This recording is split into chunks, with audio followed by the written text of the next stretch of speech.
Kalau teman-teman mendapatkan ini, itu berarti benar. Tapi saya pastikan teman-teman tidak mendapatkan format seperti ini.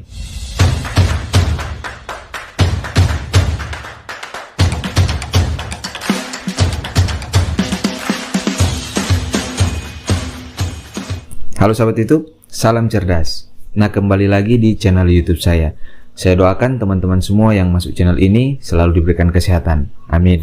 Oke teman-teman, di video kali ini saya ingin membahas kembali terkait dengan ROBD. Ini masih berita hangat karena informasi yang saya dapatkan bahwa ternyata ROBD sekarang ini meminta untuk pembayaran pajak. Nah, di video kali ini saya ingin lebih spesifik lagi membahas tentang MSB.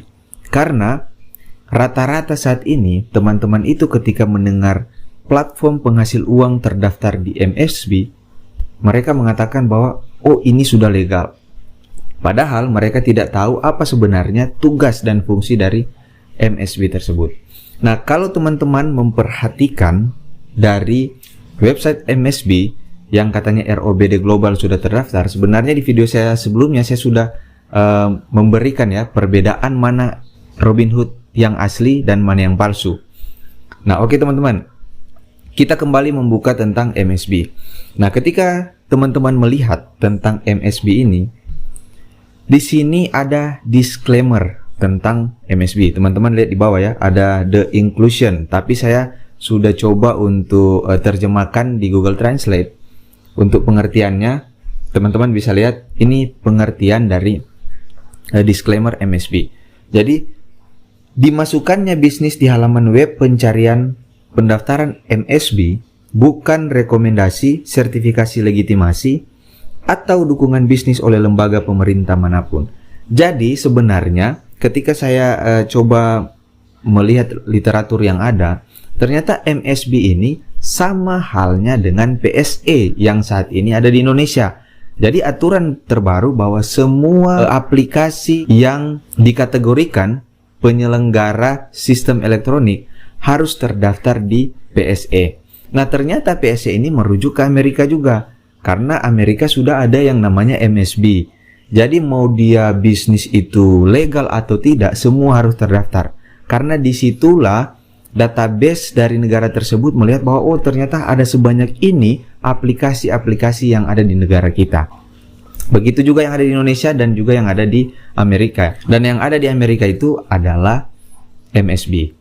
Jadi teman-teman di sini harus cerdas di dalam melihat. Karena seperti saya katakan di awal bahwa banyak yang ketika sudah terdaftar di MSB, satu aplikasi penghasil uang, mereka mengatakan bahwa itu sudah legal. Padahal tugas MSB bukan seperti itu.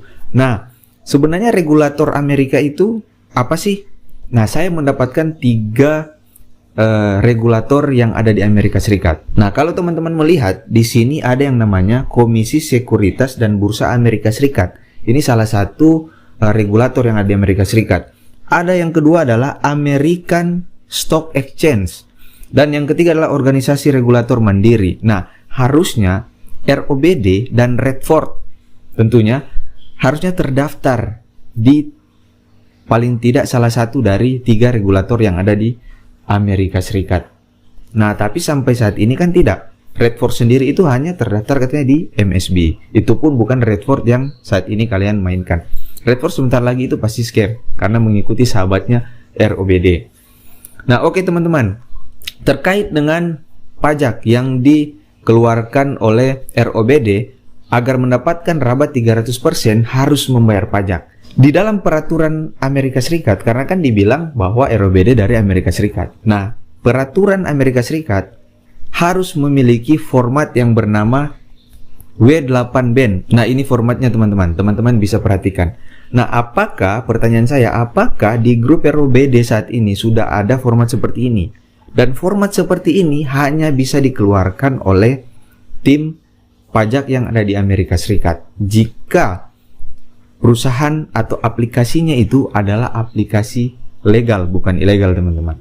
Kalau teman-teman mendapatkan ini, itu berarti benar. Tapi saya pastikan teman-teman tidak mendapatkan format seperti ini. Karena rata-rata mengisi format pajak Amerika Serikat harus menggunakan format W8BEN. Kalau untuk perusahaan ada juga nama formatnya, saya lupa. Itu di Amerika Serikat. Jadi ini adalah format pajak Amerika Serikat, teman-teman. Oke, kita kembali ke MSB. Teman-teman perhatikan di sini. Ada yang janggal di sini. Robinhood Global, Komplek Plaza Pacific, Blok B3 nomor 62, Jalan Boulevard Barat Raya, Desa Jakarta. Nah, ini juga Desa Jakarta. Jakarta kan itu kota ya, ibu kota bukan desa. Nah, saya rasa lucu di sini. Itulah kebodohan juga dari scammer-scammer ini.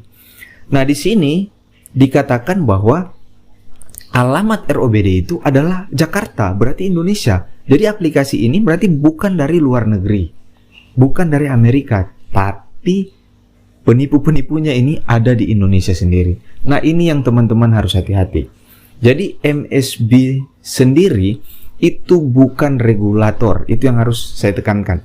Dan ROBD ini bukan berasal dari Amerika Serikat, tetapi dari Indonesia. Nah, teman-teman harus waspada di sini.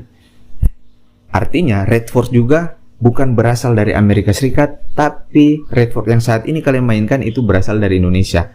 Ini 11-12 sebenarnya, teman-teman. Jadi seperti itu ya. Jadi saya rasa lucu ini kalau ada teman-teman mengatakan bahwa oh sudah terdaftar di MSB. Ada juga aplikasi penghasil uang yang satu yang baru saya pelajari, dia juga mengatakan bahwa dia terdaftar di MSB. Ini sama juga ya, terkait dengan trading. Jadi ini sebenarnya trading abal-abal. Ada banyak teman-teman YouTuber juga sudah bahas. Ada Bang Anggi, ada juga Siskinan, ada juga Ilham, ada Bang Elang yang sudah membahas tentang aplikasi-aplikasi berskema Ponzi, lebih khususnya tentang ROBD. Tapi banyak yang menghujat, banyak yang menertawakan. Nah, ketika sudah scam seperti ini, mereka sudah tidak tahu lagi mau bilang apa. Akhirnya banyak lagi yang mengatakan korban. Nah, ini yang saya rasa lucu, teman-teman. Nah, untuk itu edukasi kepada Anda semua untuk stop bermain yang namanya aplikasi Ponzi. Karena aplikasi Ponzi tidak ada untungnya. Yang ada Anda akan rugi. Kenapa? Karena yang untung itu di aplikasi Ponzi 1-2 orang saja, teman-teman. Upline. Itu sebabnya dari Bareskrim sudah mengatakan bahwa upline berpeluang untuk bisa menjadi tersangka. Kenapa? Karena mereka tahu nih bahwa itu aplikasi Ponzi tapi masih mengajak orang. Nah, terkait dengan pertanyaan juga bagaimana cara melaporkan, teman-teman bisa melaporkan melalui website juga OJK, dan nomor WA-nya juga ada, nomor WA OJK. Nanti akan dipandu oleh OJK atau SWI sendiri untuk pelaporan. Kalian sebutkan saja, saya transfer sekian, saya depositnya sekian. Kalian bilang saja nanti di website atau WA dari OJK tersebut. Oke, teman-teman, mungkin sekian pembahasan saya. Semoga video kali ini bisa bermanfaat, teman-teman bisa lebih cerdas. Salam.